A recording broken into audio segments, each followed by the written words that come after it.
The Making of Tilt-A-Whirl, Part 3, Rosie Thomas. There's a place I like to go when summer brings the carnival. As much as I despise the internet some days, I have to admit, it often brings people together. My sister Ingrid and her husband Doug met through online dating. I met my songwriting mentor on MySpace. Remember MySpace? And let's not forget how the internet brought Rosie Thomas into my life, which is the exact story I'm about to tell you now. I first heard the name Rosie Thomas in 2006.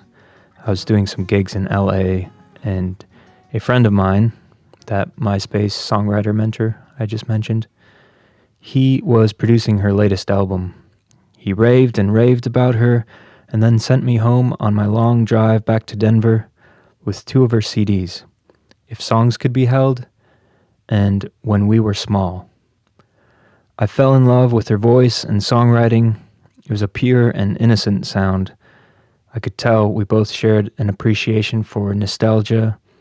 She was signed to Sub Pop Records and was friends with nearly all of my artist heroes, Sufjan Stevens, Damien Jurado, Iron and Wine. At the time, I didn't have any reason to think we would ever collaborate. She was way further ahead of me in her career. After all, I was still cold calling coffee shops to perform in. But then years and years passed, 14 to be exact. I was sitting in a hospital parking garage waiting for a phone call from a labor and delivery nurse. She was going to give me the okay to enter the hospital.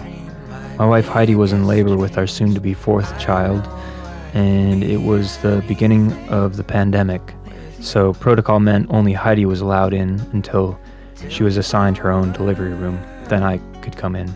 Anyway, it must have been 1 a.m. I remember the quietness, broken by the occasional car driving by.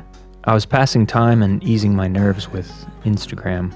In the middle of a rabbit hole of clicking and scrolling, one video caught my eye. I noticed a familiar building. It was a gray industrial-type building, a block from my house on my daily walking loop. There were kids in the photo I also recognized, neighbors from a few houses down. I'd never met their parents, but we often waved to each other when passing. My eyes moved from the building to the kids, and that's when I saw the account icon and name. It said, Rosie Thomas Official. Rosie Thomas was my neighbor.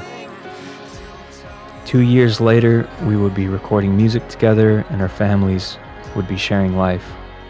Thank you, Internet. For all of you out there who haven't met your neighbors, literally feet from your front door, maybe a satellite way out in space can help connect you.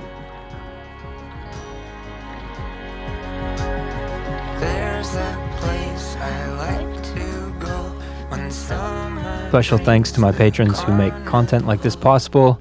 If you like what I do, consider supporting me and my music and art and videos like this at aaronsb.com/patron.